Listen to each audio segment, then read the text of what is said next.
Homework last night, page 707. We're going to take a look at number 3 here. It says, how many photons of green light, and they give me the wavelength of green light, are required to deliver 10 joules of energy. Listen, you guys might remember that when you're looking for a number in physics 30, a number of something, you're always going to take the total amount, the amount of something, right? The total amount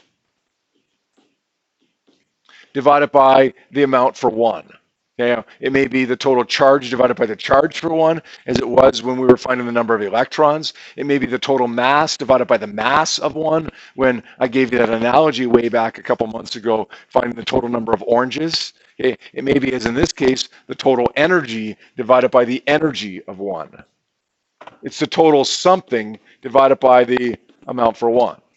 Okay, total energy here is given to us as 10 joules. The energy for 1 photon here, we don't know, but we can find that. The energy for 1 photon is h times f, or actually we're going to use hc over lambda. Now, we've got 2 values of Planck's constant, 6.63 and 4.14. What value do we want to use here? Pardon me? 6.63, because we already have an energy in joules, we might as well calculate the bottom energy in joules as well. Now, if we did use the other value of Planck's constant, it would technically be okay, although I'm not sure why you do it. It would technically be okay, but you get an answer for energy here in electron volts, and then you'd have to convert it to joules so that you could be consistent with the 10 joules. All right, 6.63 times 10 to the negative 34 times 3 times 10 to the 8 divided by the wavelength, which is 550 times 10 to the minus 9 meters. Let's do that here. We're going to say 6.63 times 10 to the negative 34 times 3 times 10 to the 8 divided by 550 times 10 to the minus 9 equals 3.616 times 10 to the minus 19.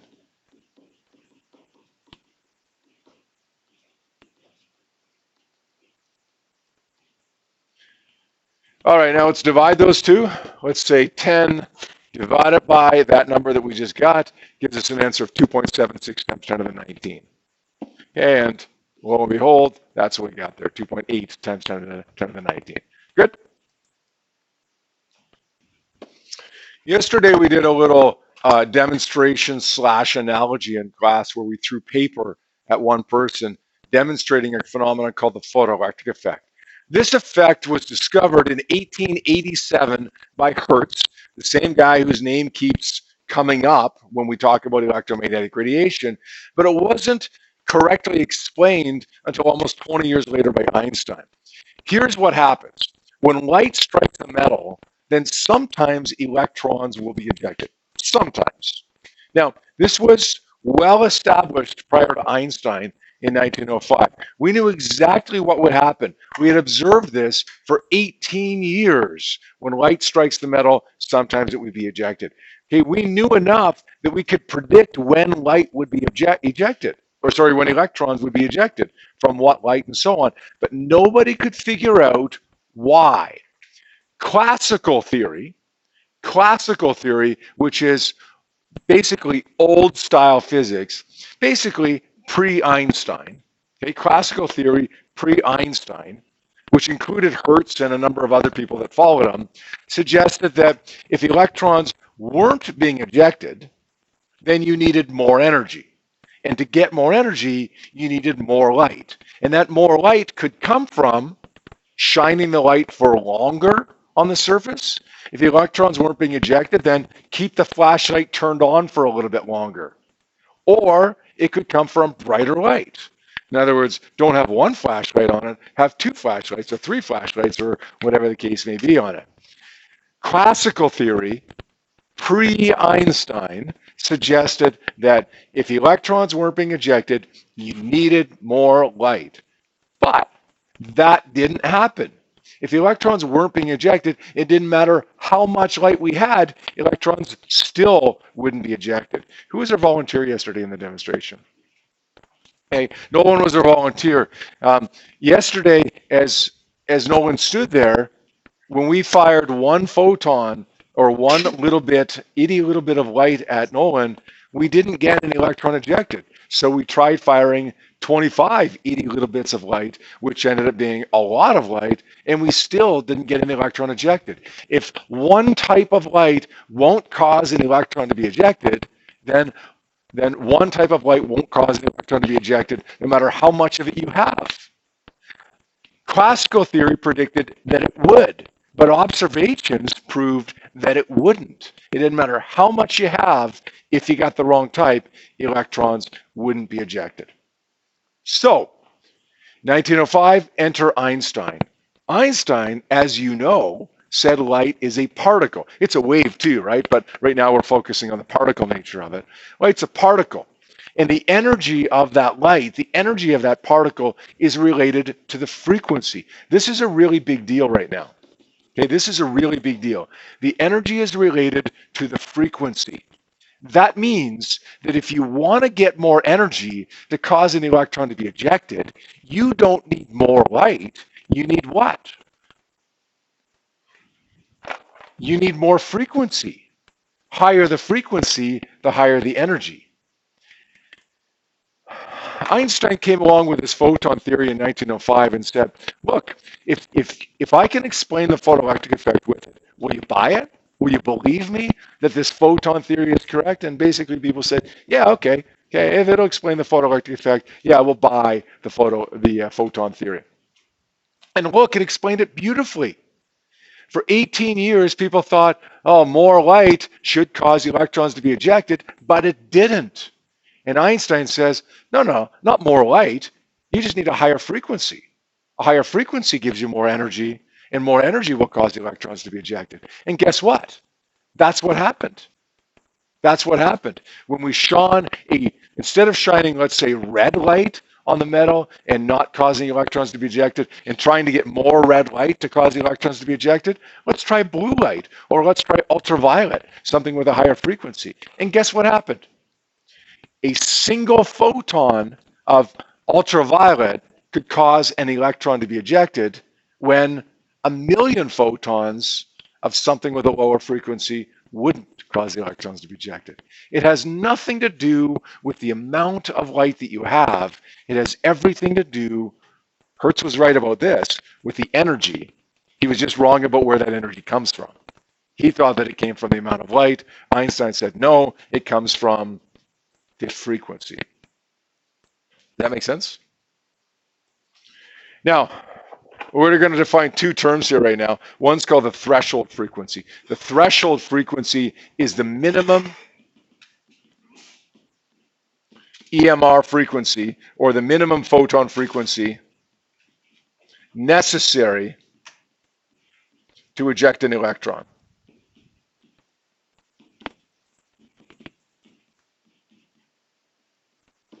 Think about that, guys. If a certain type of light won't cause electrons to be ejected, you got to increase the frequency, increase the frequency, increase the frequency until electrons are ejected. There's going to be a minimum value. Below that value, the frequency is too low because the energy is too low. Above that value, the frequency is high enough, therefore the energy is high enough to cause an electron to be ejected. So, the threshold frequency, and the symbol we're going to give for that, by the way, is F0. The threshold frequency is the minimum frequency at which electrons will be ejected. Below that, nothing happens. No matter what, nothing happens. One photon below the threshold frequency, nothing happens. 16,125,904 photons below the threshold frequency, nothing happens. It doesn't matter how many you got. If you're below the threshold frequency, nothing will happen ever. Now, there is a term that kind of goes along with that, and that would be the threshold wavelength. The threshold wavelength, we don't say is the minimum EMR frequency, it's the maximum EMR wavelength. Because frequency is inversely related to wavelength, we would say you need to be above a certain frequency to cause an electron to be ejected. Well, you need to be below a certain wavelength. This is usually the way we see it in terms of frequency, but sometimes we see it in terms of wavelength. So we want to be ready for that. F0 is the minimum frequency Lambda max is the maximum wavelength. The work function, is the minimum EMR energy necessary to eject the electron. So it's almost the same definition as threshold frequency. Well, think about it. If there is a certain minimum frequency, well, there's a certain minimum frequency because there's a certain minimum energy. Energy and frequency are related to each other linearly. The symbol for work function, by the way, is a W.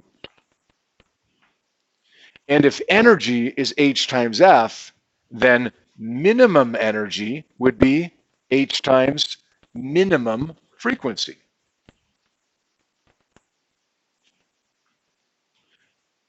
Yesterday, in an oral demonstration, a piece of paper crumpled up wouldn't cause an electron to be ejected. 20 of them wouldn't cause the electrons to be ejected. But a single calculator, because it had a higher energy, was above the work function, that had enough energy to cause an electron to be ejected. 20 of them would have caused 20 electrons to be ejected.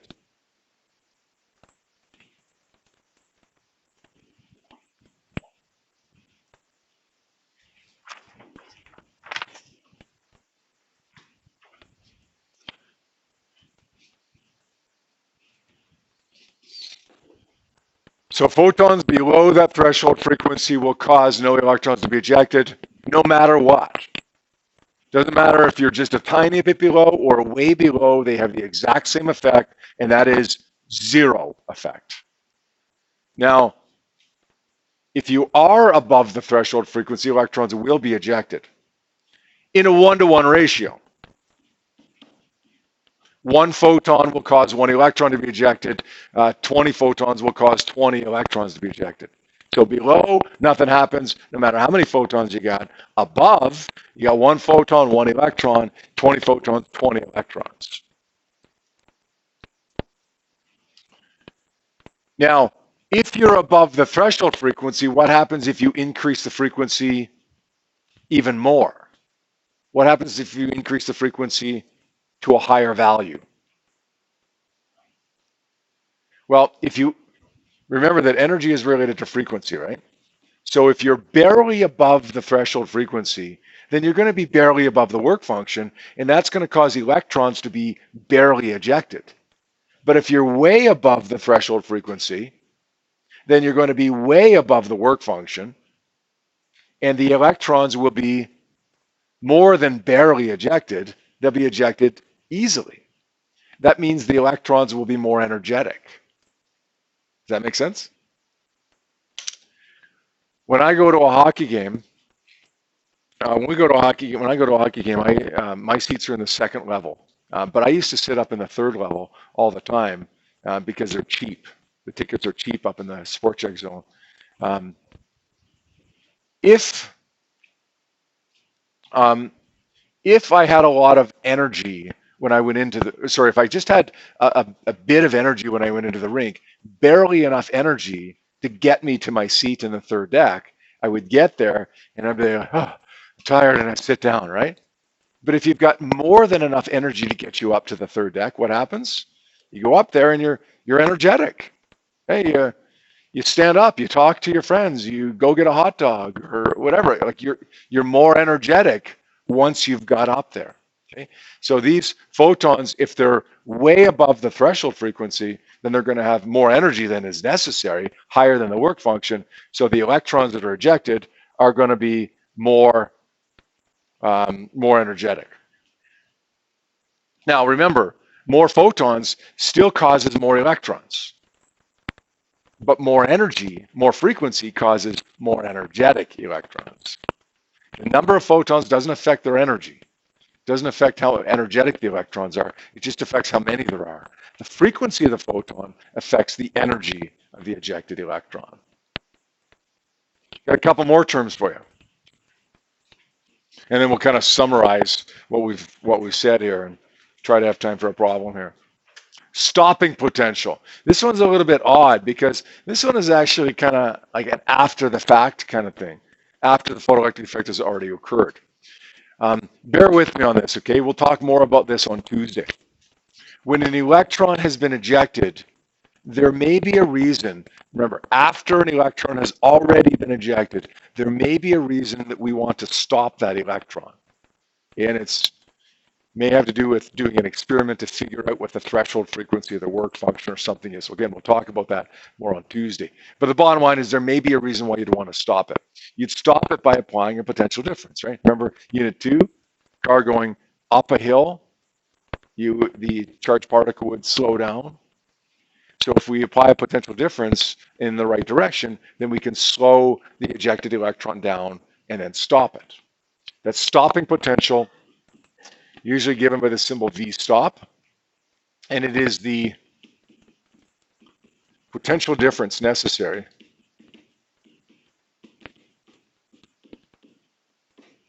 to stop an already ejected electron.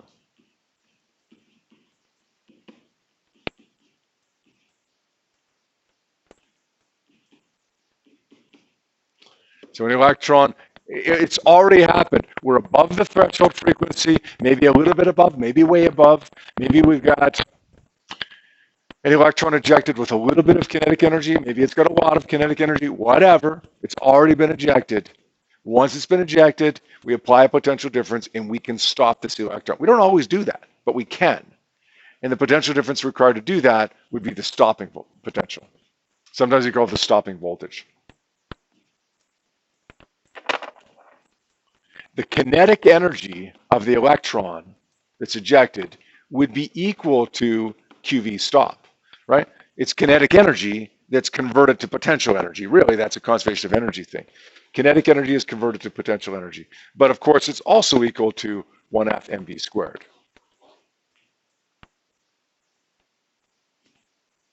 So we've got a couple equations here so far, right? We've got E is equal to HF, which is just general photon theory. We've got W is equal to H times the threshold frequency. That's unique to the photoelectric effect, which, by the way, would be the same as saying HC over lambda max.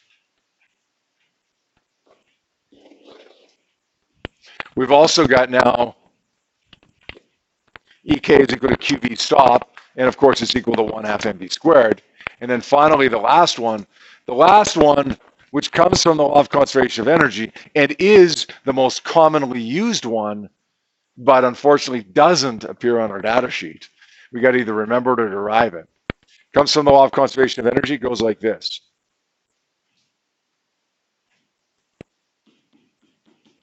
Well, normally for conservation of energy, we'd say EI equals EF, right? What kind of energy do we have at the beginning of this whole problem here? When before electrons are ejected, what form is the energy in? No, not kinetic. What has the energy? What is it that possesses the energy before anything's happened? The photon. So the energy of the photon would be the initial energy. Evan, what kind of energy do we have after this has happened? Okay, what is it that possesses the energy after an electron's been ejected? Kinetic energy of the electron, yeah. So we're going to say the initial energy is photon energy. The final energy is kinetic energy. We'll call it the maximum kinetic energy of the electron because we don't know exactly how much it's going to have. We can just predict the maximum amount that it could have. But you know what? We lose a little bit of energy in the process of ejecting the electron. So the initial isn't actually quite equal to the final. The initial is equal to the final plus whatever you lost, whatever you used up. Do you think you know what you used up? Anybody think they know that? You've seen it. You've seen the term. Yep. No. Good guess, though. The energy used up in ejecting the electron is the minimum energy necessary to eject an electron, the work function. This is an important equation, and it is not on your data sheet. You need to either remember this equation or derive this equation like we just did.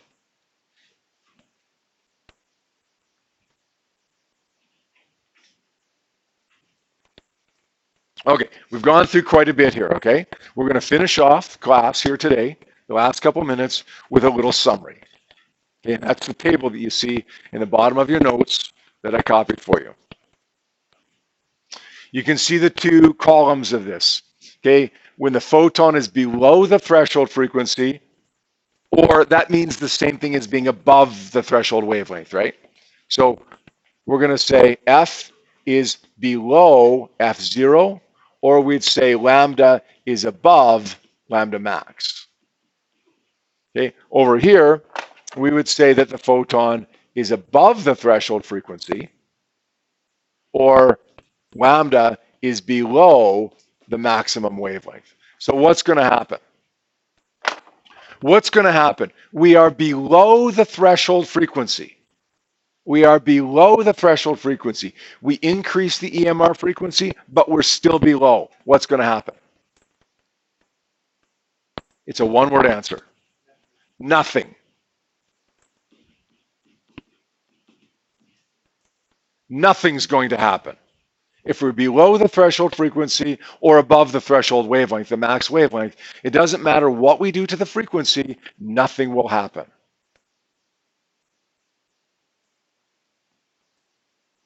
What if we increase the wavelength? That's the same as decreasing the frequency, right? What's going to happen? As long as we stay below the threshold frequency. Nothing. What if we increase the intensity of the EMR, the brightness of the EMR? Instead of having one flashlight, we've got 5 flashlights. Instead of having 10 to the 2 photons, we've got 10 to the 20 photons. What's going to happen? What is it, Noah? Nothing. If we're below the threshold frequency, nothing will happen. What happens if we increase the time of exposure? In other words, more photons again, just spread out over a little bit longer period of time, but yet we're still below the threshold frequency. What's going to happen? Nothing.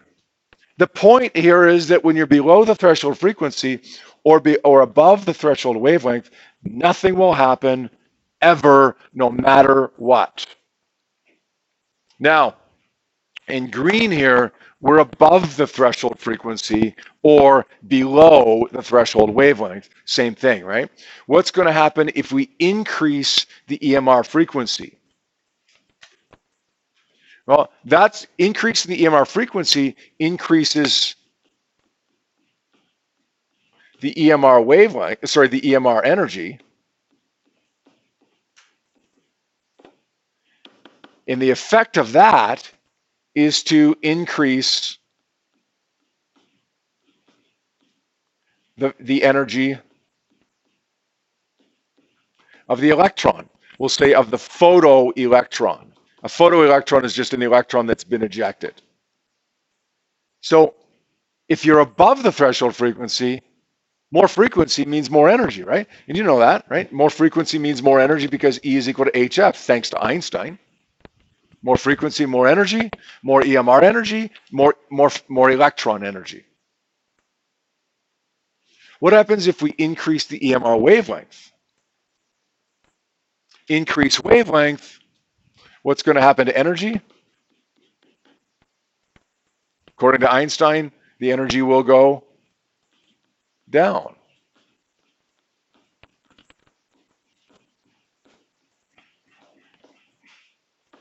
What effect is that going to have on the energy of the electron?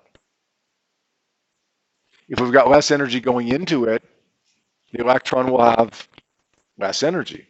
It'll be moving slower, right? As the electron's ejected, it's not going to be moving as fast. It's going to be moving slower.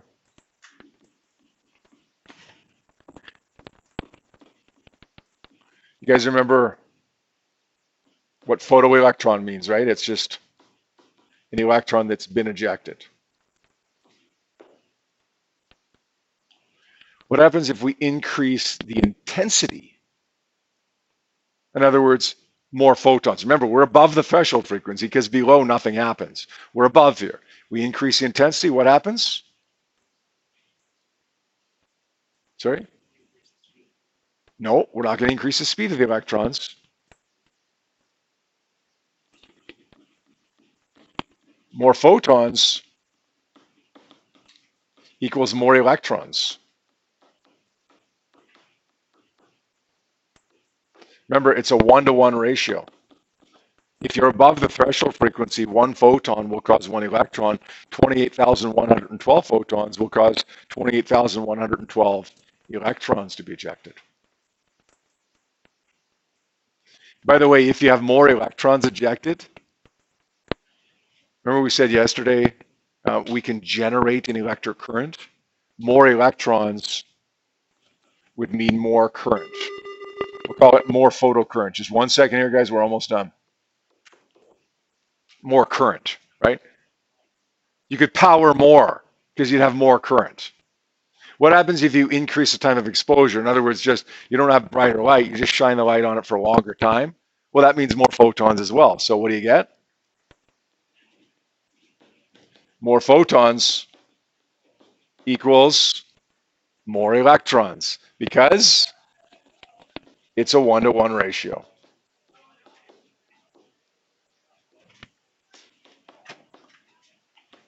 Does that make sense?